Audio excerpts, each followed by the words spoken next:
Cautívame, Señor, que anhelo ser un vencedor. Tan solo lo poder lograr con tu poder. Justamente ese es lo que estamos cantando en ese himno, y yo creo que es como una oración. Hermanos, vamos a comenzar el Evangelio de San Mateo, según Mateo, y Dios quiera bendecir esta meditación que vamos a hacer de los, ¿cuántos? 27 capítulos, ¿no? Más o menos que tiene. 28 capítulos, no los vamos a ver hoy, no se preocupen. Empezamos con el primero, Mateo 1, y voy a leerlo en la palabra del Señor. Evangelio según Mateo, genealogía de Jesucristo. Tabla genealógica de Jesucristo, hijo de David, hijo de Abraham. Abraham fue el padre de Isaac, Isaac padre de Jacob, Jacob padre de Judá y de sus hermanos. Judá padre de Fares y de Sera, cuya madre fue Tamar. Fares padre de Hezrón, Hezrón padre de Aram, Aram padre de Aminadab, Aminadab padre de Naasón, Naasón padre de Salmón, Salmón padre de Boz, cuya madre fue Rahab. Boz padre de Obed, cuya madre fue Ruth.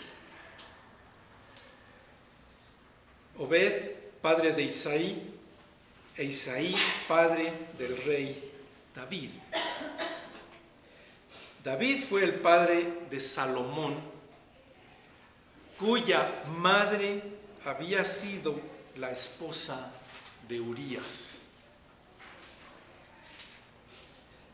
Salomón padre de Roboán, Roboán padre de Abías, Abías padre de Asá, Asá padre de Josafat, Josafat padre de Joram, Joram padre de Usías, Usías padre de Jotán, Jotán padre de Acaz, Acaz padre de Ezequías, Ezequías padre de Manasés, Manasés padre de Amón, Amón padre de Josías, y Josías padre de Jeconías y de sus hermanos en tiempos de la deportación a Babilonia.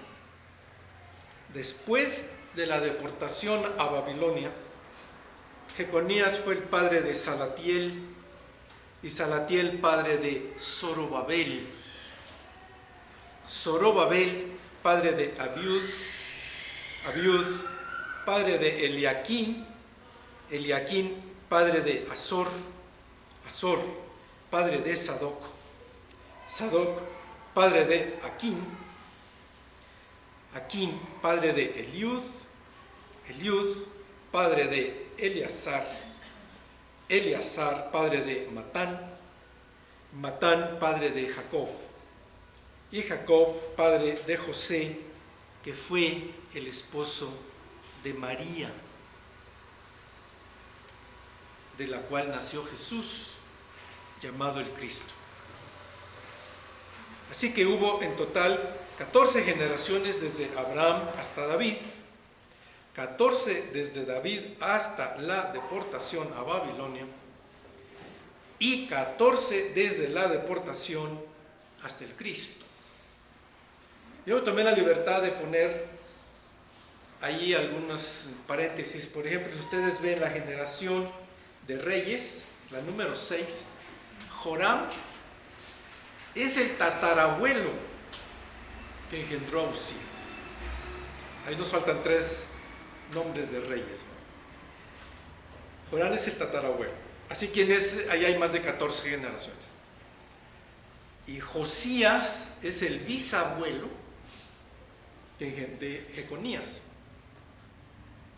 Y Salatiel, en la que sigue de maestros, la generación, la 2, Salatiel es el abuelo de Zorobabel, que hoy mismo al hermano habló de Zorobabel. ¿Recuerdan a G1? Ese Zorobabel que está ahí. Sí, para que yo no le dije al hermano que iba a hablar de esto, pero ahí está. O sea, ese Zorobabel que usted mencionó de Ageo, hermano, es este que está aquí, ¿verdad? Un principal ahí, gobernador de Judá. ¿Y por qué le puse el libro de la genealogía de Jesucristo? Porque así está en griego. En griego, durante 100 años, en lo que escribe Mateo, durante 100 años así se llamó. No se llamó Evangelio de Mateo, se llamó genealogía, el libro de la genealogía de Jesucristo. Así se llamó. Ustedes han leído poemas que el primer verso del poema es el nombre de todo el poema, ¿verdad? ¿Han visto eso? Que un poema se llama así. Por ejemplo, el himno que hemos cantado, Cautívame Señor, así se llama todo el himno, porque así empieza. La primera línea, igual acá, la primera línea daba el nombre a todo el texto. Y esos 100 años se llamaba así. Después ya cambió, cuando hicieron otra revisión y empezaron a juntar en el canon del Nuevo Testamento. Entonces ya pusieron el Evangelio de Mateo, ya entró el de Marcos, ¿verdad? Todos los otros evangelios. Mucho se ha discutido de este asunto de las 14 generaciones, ¿no? Porque ustedes las cuentan, la de reyes con la de los maestros, las generaciones ahí, pues como que se repite el nombre de Jeconías. Pero para los judíos eso no tenía ningún problema. Como que quería decir, por lo menos hay 14 generaciones o más. Entonces, si ustedes se dan cuenta que Salatiel es el abuelo de Zorobabel, pues ya están ahí, ¿verdad? Ya está más que claro. No se lo menciona por alguna razón que no está en la escritura, no se lo menciona y ya está ahí. Entonces vuelven a repetir a Jeconías, porque están también hablando de una gran transición que ocurre en ese tiempo, una transición histórica. Si ustedes ven así en general lo que está escrito de la genealogía del Señor, vamos a encontrar que los sacerdotes, desde Abraham hasta David, viven en tiendas de campaña. Aún David, ¿verdad? Que andaba huyendo, ¿recuerdan? Desde Abraham, todos andaban viviendo en tiendas de campaña. Y son sacerdotes porque todos interceden, todos oran, todos piden al Señor por la bendición de su pueblo, de sus hijos, de sus familias, o mismos de sus propias situaciones en las que ellos quieren andar. David le pide al Señor, voy a ganar esta batalla, siempre, ¿verdad? Abraham dice, voy a hacer esto, voy a tener este hijo, Señor bendice por favor acá. Y todos son gente de oración en ese aspecto. A partir de los reyes entendemos que todos viven en un palacio, todos viven en su palacio, hasta llegar a Jeconías. Jeconías tiene una como prototipo de Cristo, porque es el rey que sufre, cuando va a la deportación de Babilonia, es el rey sufriente, pero también es el rey que después lo entrona, el mismo que se lo lleva a Babilonia, después lo pone cerca de su trono. Entonces es como el Señor Jesús, ¿verdad? Va, sufre, lo echan fuera, pero después es reinstalado, que está, dice la Escritura, a la diestra del Padre. Recuerda que eso dice. Entonces Jesucristo es el rey que está ahí a la diestra del Padre también. Entonces como que Jeconías es un prototipo allí. De los maestros, entendemos, todos ellos viven ya en una casa. Justamente es lo que le están reclamando en Ageo. Ustedes viven en su casa y el templo, ustedes cómo están. Porque el templo ya empieza a desmerecer. No es casualidad que el templo se esté ahí deteriorando, porque surge la gran escuela. Por esto todos son maestros, porque surge la sinagoga como el gran centro de enseñanza. Todos ellos van a poder recuperar la identidad como israelitas, como judíos, a través de la escuela. Si hay un pueblo que puede decirse que vive su identidad nacional de la palabra de Dios, es el pueblo judío, gracias al gran trabajo que se hizo en la sinagoga. El mismo Señor Jesús empezó su ministerio en la sinagoga. Tan importante es eso. Y la escuela es tan importante que ahí Él hace ese trabajo. Por eso los invito, hermanos, a que vengan a la escuela dominical para que disfruten de las grandes clases que estamos llevando en este momento, cada domingo, ¿no? Es tanto el pastor como nuestro hermano Moisés. Porque la escuela, ¿verdad? Nosotros ya somos como parte de esa herencia. Y también una conclusión general a través de lo que significa el Señor Jesús es su ascendiente mesiánico, es porque en Él se junta el sacerdocio, el linaje de rey y el maestro, ser maestro. Le decían rabí a Él. Y también sabemos que es nuestro rey. Pero también es el gran intercesor, el Señor Jesús, el gran sacerdote. Entonces, eso le va a dar al Señor Jesús el ser hijo de sacerdotes, el ser hijo de reyes y el ser el hijo de los maestros, le va a dar el cimiento mesiánico en este sentido.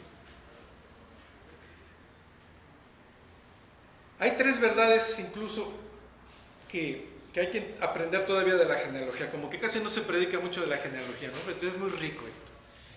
Hay tres verdades ahí. En el caso del Señor Jesús, la genealogía muestra su humanidad. La genealogía, la primera verdad. La segunda verdad muestra que Él es el que tiene la autoridad. Y también muestra que el plan de Dios sí se cumple. Todo esto es el plan de Dios. Desde Abraham, ahí viene el plan de Dios. Uno diría, no, pues esto ya se hizo un lío. Ya con Esaú, y luego con Jacob, y luego aquí metida la mamá de Jacob, esto ya empezó mal. Y ahí va el plan de Dios. ¿Cómo que empezó mal? Si va bien. Ahí va el plan de Dios. Y luego decimos, no, ya con el hijo de Salomón, pues con el mismo Salomón, ya esto se dañó, ya el reinado se dañó, y luego Roboam, y luego, no, se imaginan, ¿no? cuántos problemas. Aún la misma Atalía, que es una reina que no va a estar ahí, ¿verdad? No va a estar Ocosías, no va a estar Joás, no va a estar Amasías, terribles reyes. Uno dice esto ya es un lío. Pues ahí viene el plan de Dios. Y más adelante, después de Babilonia, ¿quién va a suponer que después de Babilonia sigue ahí la gran empresa de parte de Dios? Entonces el plan de Dios se cumple. Estas son tres verdades sobre Jesucristo. Hay otras tres verdades sobre nosotros. Todas las personas para Dios importan. Todos son importantes. Hombres y mujeres importan. Segunda verdad, todas las personas mueren en lo físico. Todas tienen esa limitante, ¿verdad? Mueren en lo físico. Todos ellos aquí son muertos. Todos que están acá. Pero todos estamos en las manos de Dios. Cuando estamos en el plan de Dios, a pesar del sufrimiento que es la muerte, y estamos delante de su presencia. ¿Qué quiere decir genealogía? Quiere decir génesis, quiere decir que hay un origen, que hay una historia. Quiere decir que Jesucristo no es una improvisación, no es una idea de alguien que se le ocurre hacer una gran religión, como el caso de, digamos, Mahoma, ¿no? Se les ocurre inventar una gran religión ahí, o el caso de otras religiones que hay, del budismo. No, aquí no viene esto de una gran idea. Aquí hay un origen que no está improvisado. El Señor no está improvisado. No es una parte aislada de la historia del planeta, la historia de la humanidad. Y quiere decir que Dios habla y que Dios actúa a través de familias. Estas son familias, son generaciones de familias. Padre, hijo, abuelo, bisabuelo, tatarabuelo, familias que Dios levanta su plan a través de ellos. Por eso es muy importante la genealogía de Jesucristo. ¿Sí lo ven? ¿Por qué es tan importante que esté puesta en Mateo? Y uno dice, pero son tantos nombres y está nombre tras nombre tras nombre. Pues por eso están ahí, porque está hablando de la familia, hermano. Está hablando de la importancia de llevar adelante el plan de Dios en nuestra familia. Y por otro lado, evangelio, porque hay que aceptar que así se llama, quiere decir recompensa por las buenas nuevas. Evangelium sería en griego. Importancia por las buenas nuevas. Así que podemos encontrar que aquí está el ungido. En esta genealogía nos habla del ungido. Está hablando de Cristo. El nuevo pueblo. Está hablando en cada vez de una nueva etapa. Y está hablando también de una nueva creación. Pasó esta genealogía, esta herencia de 14 familias de sacerdotes. Entonces viene otra nueva creación. Está aquí la herencia de estos 14 familias de reyes. Más de 14, por supuesto. Y viene una nueva creación. Viene esa crisis, ese encontronazo con Babilonia.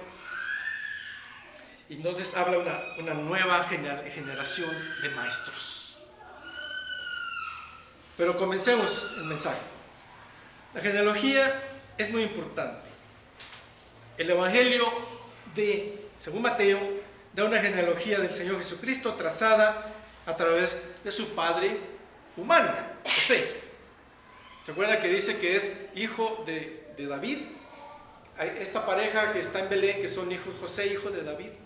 ¿Por qué está mencionado allí? Si ustedes ven en el versículo primero, genealogía de Jesucristo, hijo de David, hijo de Abraham. Primero pone a David. ¿Por qué pone primero a David allí?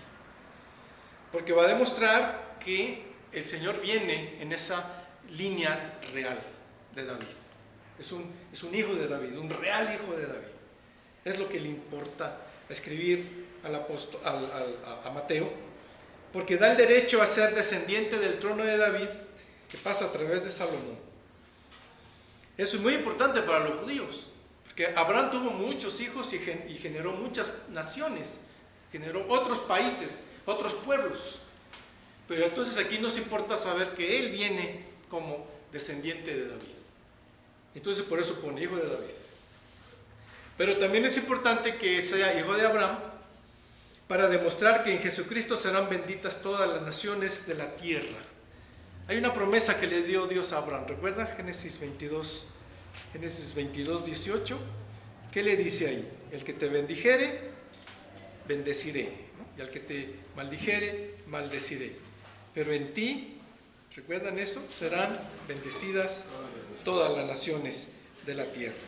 Puesto que me has obedecido, todas las naciones del mundo serán bendecidas por medio de tu descendencia. Y uno dice, pues ¿cómo lo va a lograr? Ahí está el plan de Dios. ¿Qué le parece? Qué interesante que lo que leía el pastor hoy de Isaías, lo que dice el profeta, lo que dice el sacerdote, lo que dice el enviado del Señor, se cumple. Yo hago que eso se cumpla. Y entonces se cumple en Abraham, siendo Abraham el portador de la promesa, y también Jesús el portador de la promesa hecha por Dios varios milenios antes. Y a través de Jesucristo venimos a ser hijos de Dios.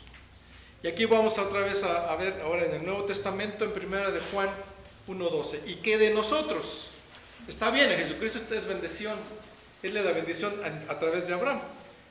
Pero ¿y qué de nosotros? ¿Qué dice Juan 1:12? ¿Qué nos beneficia a nosotros? ¿Qué es eso para nosotros que dice ahí? Juan 1:12. Se atoró aquí la hoja.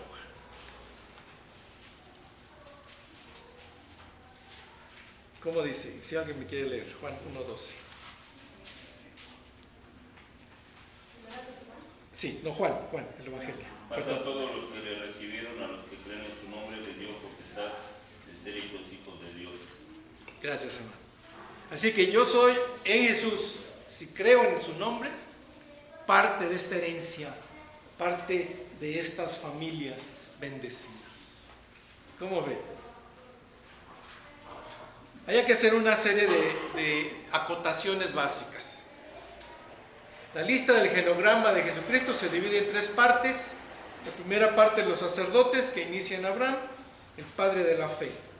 Incluye el principio de la historia de la nación de Israel hasta David, el rey más amado de la historia de la nación judía, y quien proporciona el mejor tiempo de la historia de Israel hasta la segunda parte, los reyes. Se fortalece en el rey Salomón con el punto más alto junto con el punto más bajo hasta el exilio. El exilio a Babilonia es el peor tiempo en la historia de Judá, porque perdieron sus tierras, hombres y mujeres ya no fueron ciudadanos, sino botín de todo el saqueo de la soldadesca que los conquista. Y finalmente la tercera parte, los maestros, va desde el exilio en Babilonia hasta Jesucristo. Y la repetición del número 14 es equivalente al nombre de David en hebreo. Ustedes saben, en hebreo no hay vocales, usted puede poner cualquier vocal, ¿no? Entonces está la D, está la B y otra vez la D. Entonces pueden decir David, David, ellos no se preocupan tanto por la vocal, sino por la consonante. ¿Por qué es el número 14? Porque la D es la cuarta letra del alfabeto, es Dalet, del alfabeto hebreo. Y luego viene Bau, la B corta, que es la sexta letra en el alfabeto hebreo, es Bau. Y luego otra vez viene la D, que es la cuarta letra. Si ustedes suman 4, 6 y 4, les da 14. Y es equivalente al nombre de David en hebreo. Por eso es importante el número 14 para ellos. ¿Recuerdan también la estrella de David, que tiene 6 partes? Pero son triángulos.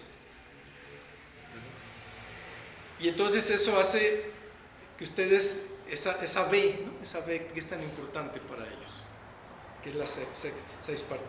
Y lo vamos a dividir por 3, entonces nos va a dar 42, que son las 42 generaciones, ¿no? Que está aquí. Pero yo no me voy a meter más en numerología.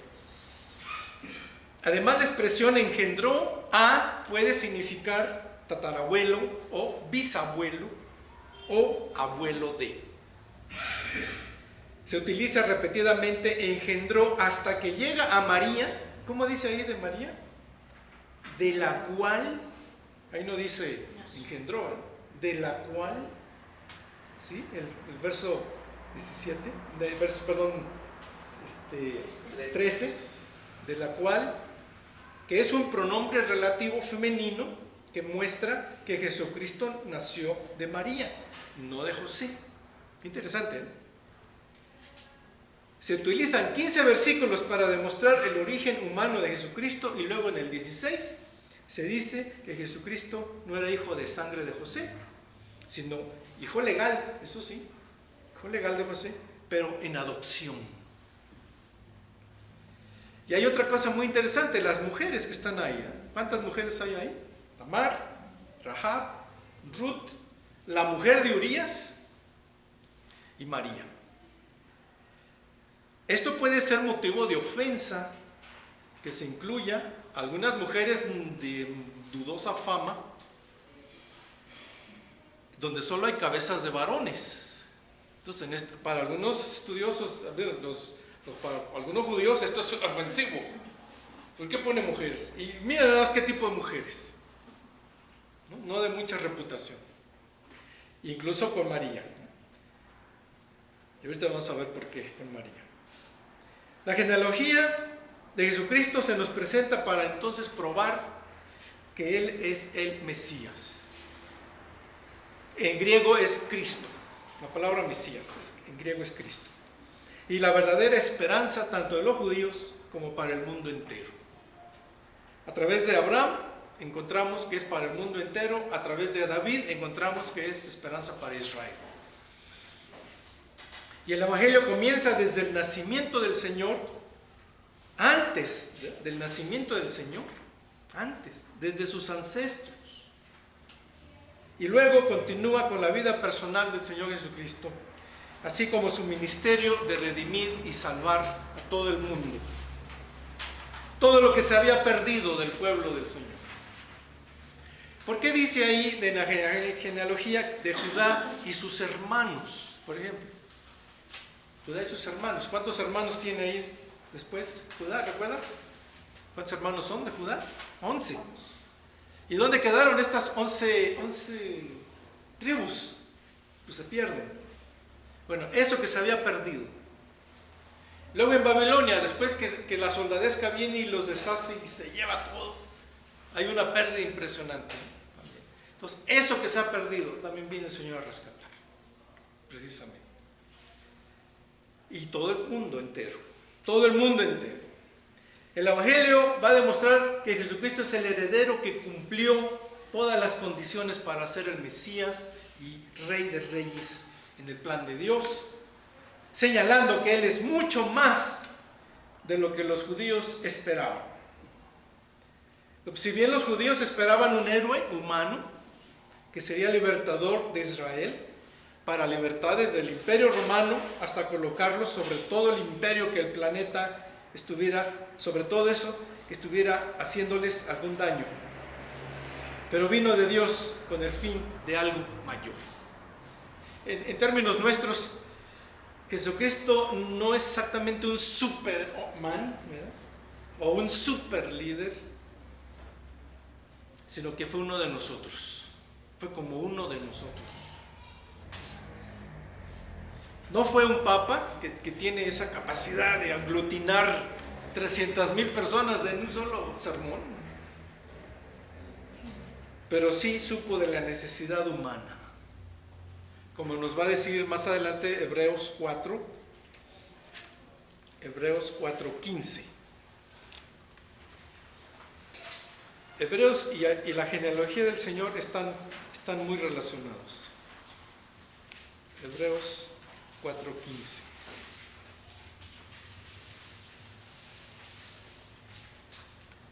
Porque no tenemos un sumo sacerdote incapaz de compadecerse de nuestras debilidades, sino uno que ha sido tentado en todo en la misma manera que nosotros, aunque sin pecado.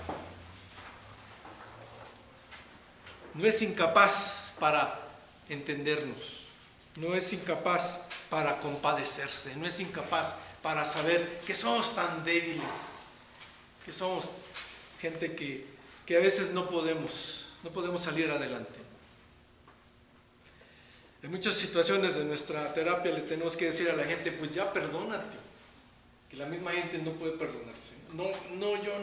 Yo no merezco eso. El Señor sí te perdona, el Señor sí está contigo.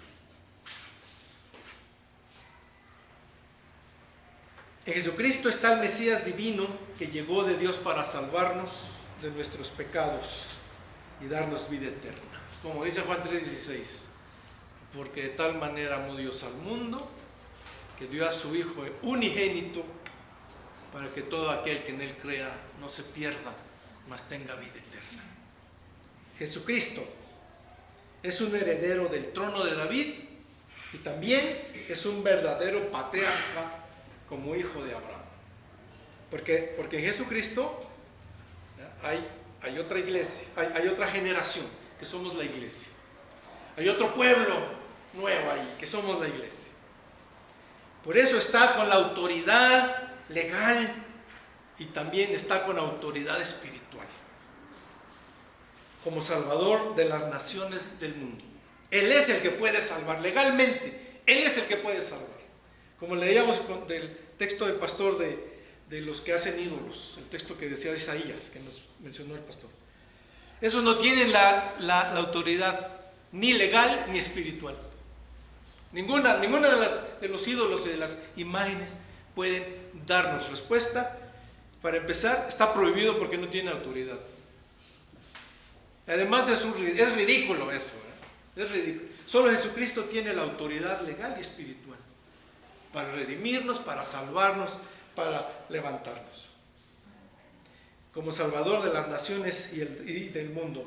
Y en la mención de mujeres gentiles se está indicando que ha abierto la puerta a todos y a todas desde hace mucho en el propósito de Dios. Por eso es importante las mujeres en la genealogía. Y voy a hacer esa reflexión. Porque Dios de las mujeres las ve con respeto. Y las ve con la participación que ellas ocupan en el reino de Dios. Dios a la mujer la deja participar y la ve con ese cuidado y ese respeto. Y esto es histórico. Es histórico, no nada más una reflexión, ¿no? Me decía algo mi esposa ayer o antier, de gente que trabaja el asunto de esto de equidad de género. Dice, hay muchos que están de acuerdo en la equidad de género, pero en su trato diario son bien misóginos y son enormemente agresivos con la mujer. Piensan que sí, la mujer tiene derecho, pero a la hora que hablan con ella la atacan y la molestan. Pero aquí Dios no es una teoría sobre la igualdad de género de la mujer con el hombre, sino que es un respeto y un cuidado y la deja participar en su plan. Qué hermoso. Y excepcionalmente vamos a encontrar en la lista genealógica de Jesucristo que hay mujeres gentiles, y a través de la inspiración del Espíritu Santo, Mateo incluyó a sus antepasadas gentiles con el fin de hacer hincapié que en Jesucristo hay esperanza y salvación y salvador, no solo de los varones judíos. Si bien Mateo cuenta a los antepasados más reconocidos en Israel, tanto patriarcas como reyes, enumera 5 mujeres y 4 son gentiles y una es judía. Y ellas tienen, según esto que está escrito, ellas también tienen herencia al mismo nivel, en la misma igualdad que lo tienen los hombres. Y estas mujeres son muy interesantes e inusuales, muy interesantes e inusuales. Una de las primeras mujeres es de origen gentil, es Tamar, que era cananea. Como viuda de 2 de los hijos de su suegro Judá, 2 de sus hijos de Judá se casan con ella, pero mueren, según Génesis 38. No vamos a leer todo el pasaje. Ahí está toda la descripción, que muere el hijo de Judá que se casa con ella, luego muere el siguiente, y entonces le queda otro hijo a Judá, y dice a Judá, no te lo voy a dar, que tú no me lo vayas a matar, algo piensa Judá, no te lo voy a dar. Y aquí vamos a estar a algo que se llama el amparo de la ley del levirato. ¿Qué quiere decir esta ley? En la cual una mujer viuda que no ha tenido hijos se debe casar, es obligación, con uno de los hermanos de su fallecido esposo, uno de los hermanos solteros. El nombre del primer varón de esta nueva unión ha de ser el mismo que el correspondiente al difunto, y heredará sus bienes y continuar así la línea sucesora familiar. Entonces toda la herencia que tenía el varón difunto, ahora sí vuelve a ser de ella, de esta nueva esposa, con el nombre de su primer hijo. Y esto no se quería a veces dar. Tamar, por lo cual consigue con engaño una descendencia de Judá, que él le negaba. Y también el derecho a esta ley que nace del perdón, después de una conducta un poco taimada, tanto de Judá como de ella, y así ambos procrean hijos. Imagínense, la nuera con el suegro. Claro, están muertos los hombres que ella tenía. Y él la confunde con una prostituta, con una ramera. Y ella también no dice mucho. Esto es interesante. En algunos países todavía en África se hace esta ley del levirato. Aunque luego es muy doloroso para una viuda que vive con una familia no muy grata, ¿verdad? Y no se puede escapar de eso. Pero bien. este es algo así, ¿cómo? Si Judá tuvo hijos que son parte de la línea genealógica, Fares. Está Fares y el otro hijo ahí. Pero Fares va a ser el que va a continuar la línea. Luego se menciona a Rahab. ¿Recuerdan Jericó? Las murallas de Jericó. Josué 2, a ese vamos a leerlo. Josué 2, 11 al 14. ¿Qué va a decir? Josué 2, 11 al 14. Los muros de Jericó.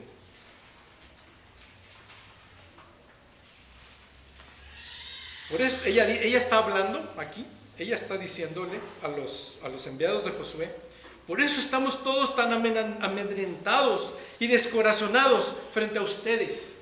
Y yo sé que el Señor y Dios es Dios de dioses, tanto en el cielo como en la tierra. Por lo tanto, les pido ahora mismo que juren en el nombre del Señor que serán bondadosos con mi familia, como yo lo he sido con ustedes. Y quiero que me den como garantía una señal de que perdonarán la vida de mis padres, de mis hermanos y de todos los que viven con ellos. Juren que nos salvarán de la muerte. Y contestan los enviados de Josué: juramos por nuestra vida que la de ustedes no correrá peligro. Contestaron ellos: si no nos delatas, seremos bondadosos contigo y cumpliremos nuestra promesa cuando el Señor nos entregue este país. Pareciera que Rahab es no una prostituta común, es una sacerdotisa, que en aquel tiempo también funcionaba en el caso de prostituirse. Ella protegió y creyó a los enviados por Josué, y de esa manera se salvó junto con su familia al caerse las murallas. ¿Cómo es eso?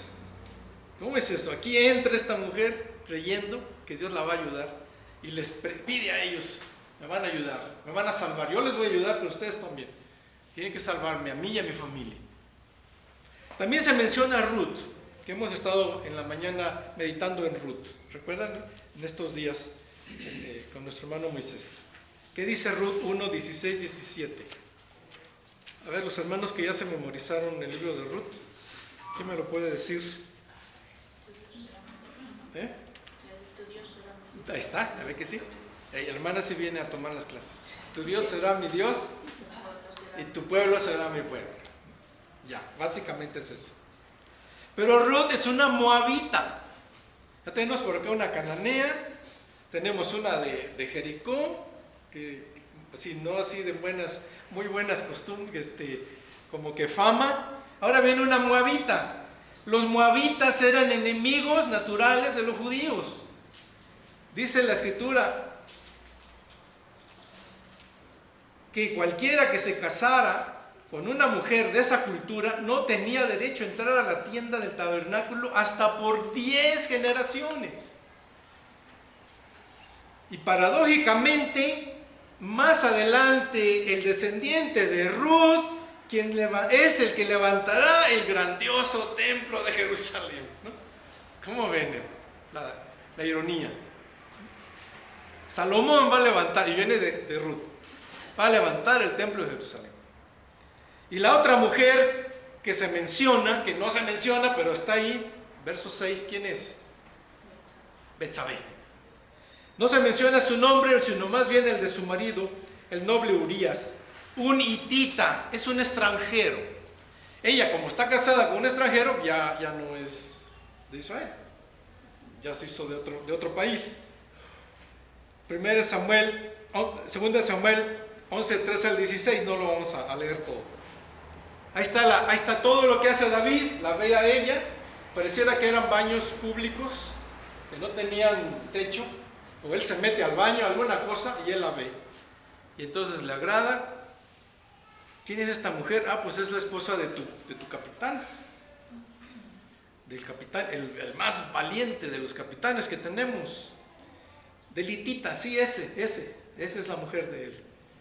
Ay, pues qué hermosa mujer, pues me la traen.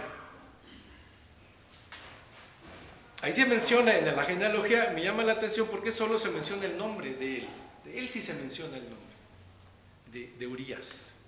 Porque es un hombre fiel, él es un hombre fiel, confiado, que sirve a su rey. Un hitita, un extranjero, quien con fidelidad sirve a David, pero recibe a cambio la destrucción de su matrimonio y luego la muerte.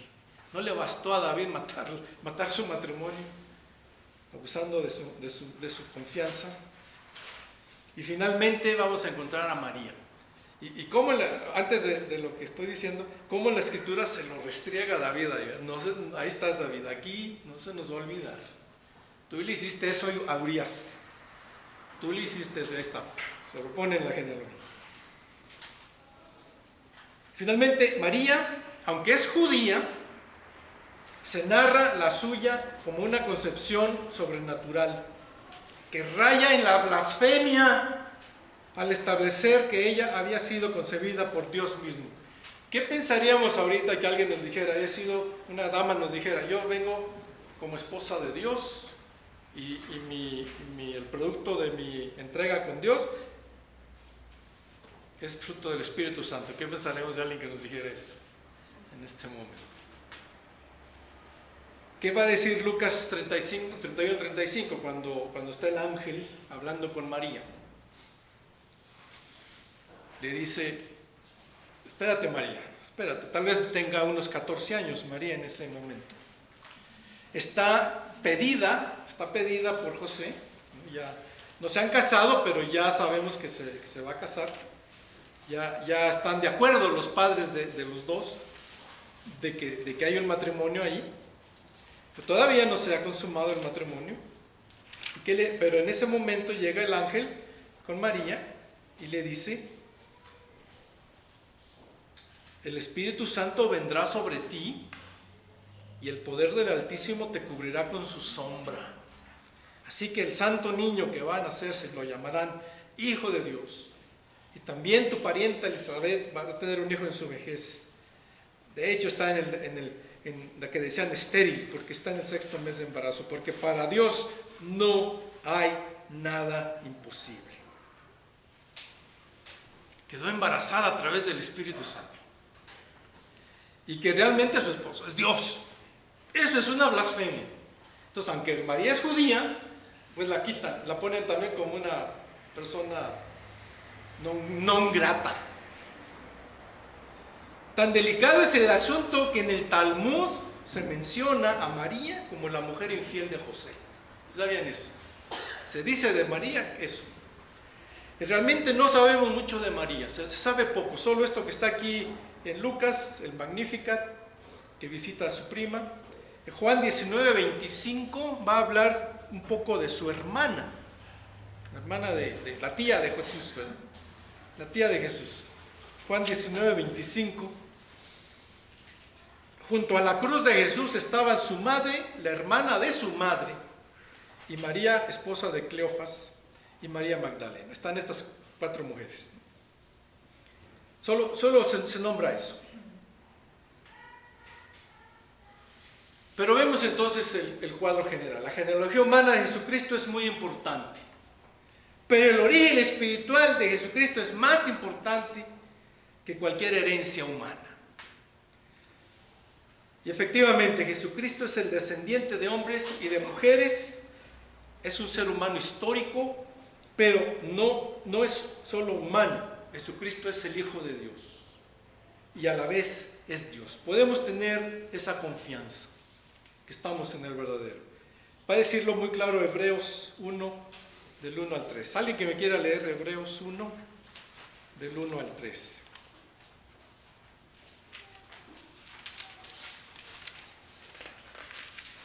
Dios, habiendo hablado muchas veces y de muchas maneras en otro tiempo a los padres por los profetas, en estos postreros días nos ha hablado por el Hijo, a quien constituyó heredero de todo y por quien asimismo hizo el universo, el cual, siendo el resplandor de su gloria y la imagen misma de su sustancia, y quien sustenta todas las cosas con la palabra de su poder, habiendo efectuado la purificación de nuestros pecados por medio de sí mismo, se sentó a la diestra de la majestad en las alturas. Amén.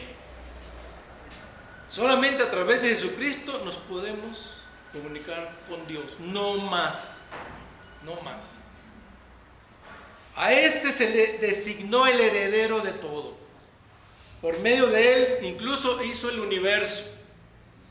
Él es Dios mismo, es el resplandor de la gloria de Dios. Digamos que Dios es invisible y la parte visible de Dios es Jesucristo. No hay otra opción.